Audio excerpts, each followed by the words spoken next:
Hi everyone! I went on a 3-month adventure. I started by flying from Rwanda to Brussels and then taking Eurostar to the UK. Whilst in the UK, I attended a Masonic ball, which involved trying on a lot of dresses.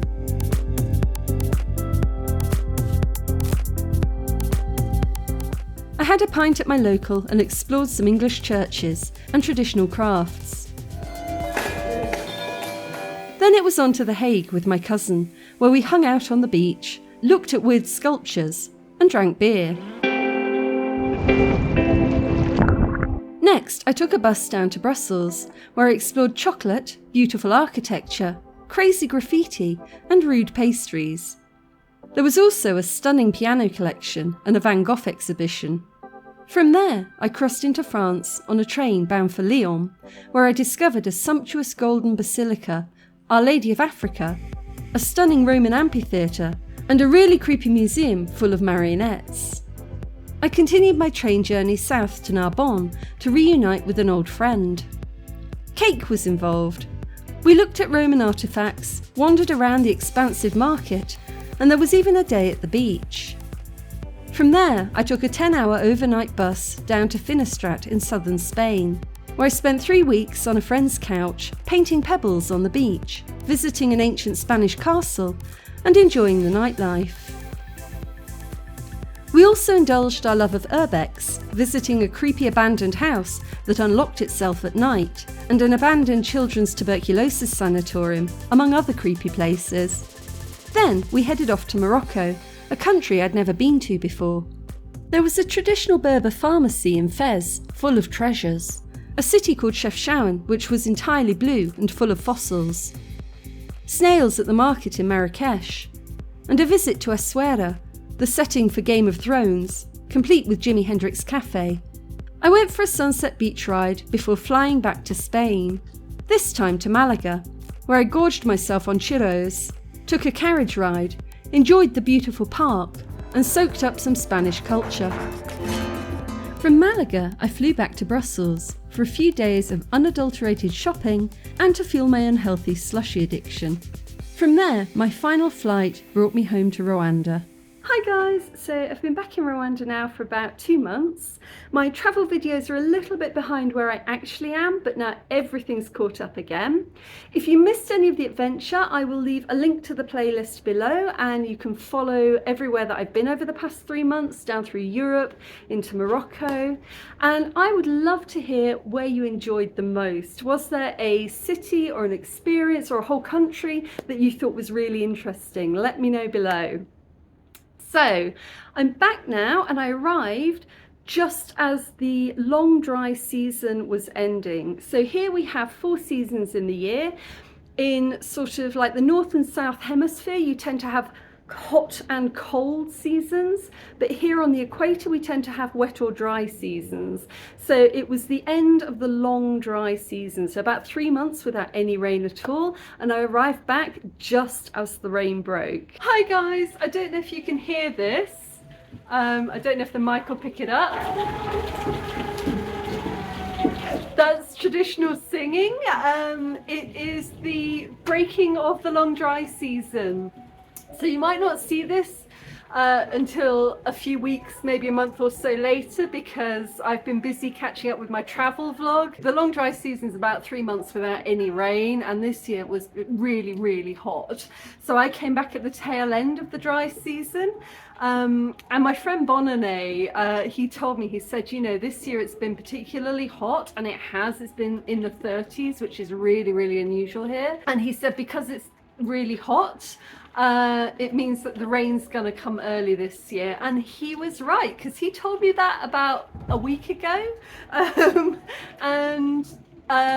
3 minutes ago, 4 minutes ago, the sky went dark, the wind came, thunder, there's been lightning, and the rain came down, and now people are singing.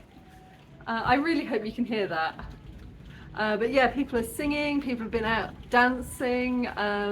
Yeah, the rain is here. So it's, I think, probably my favourite time of the whole year in Rwanda is when the long dry season breaks. and you get the first rain and you're smelling that petrichor coming off the concrete.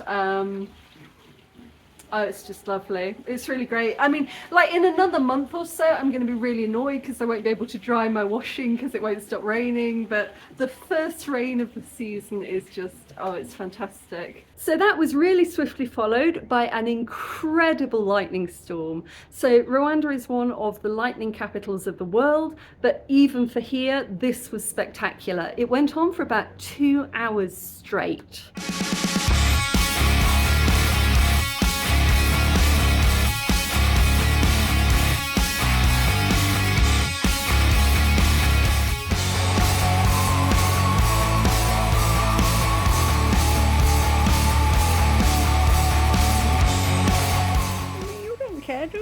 You don't care at all.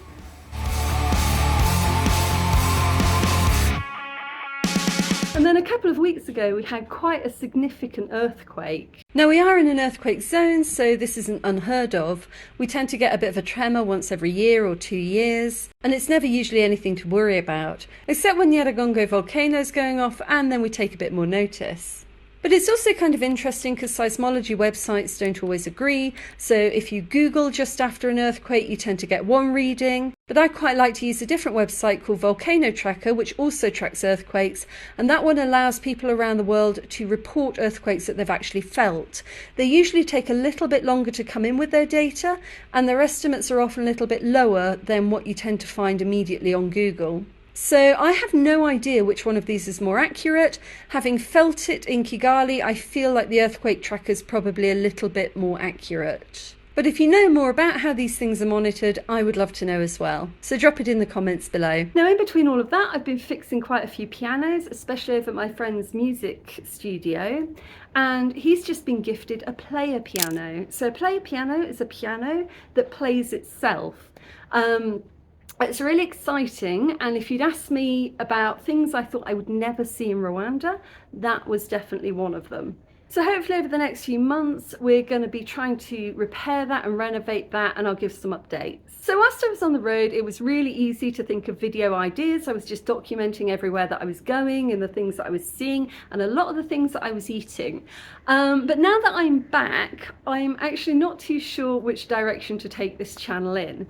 So I'm probably going to throw a few things at the wall and, you know, judging by whether or not people like them or not, I will make more or less content about that. Some things I was thinking is, for a long time now, I have been thinking I need to improve my Kinyarwanda. So I thought I might do some videos about Kinyarwanda, which is the national language in Rwanda.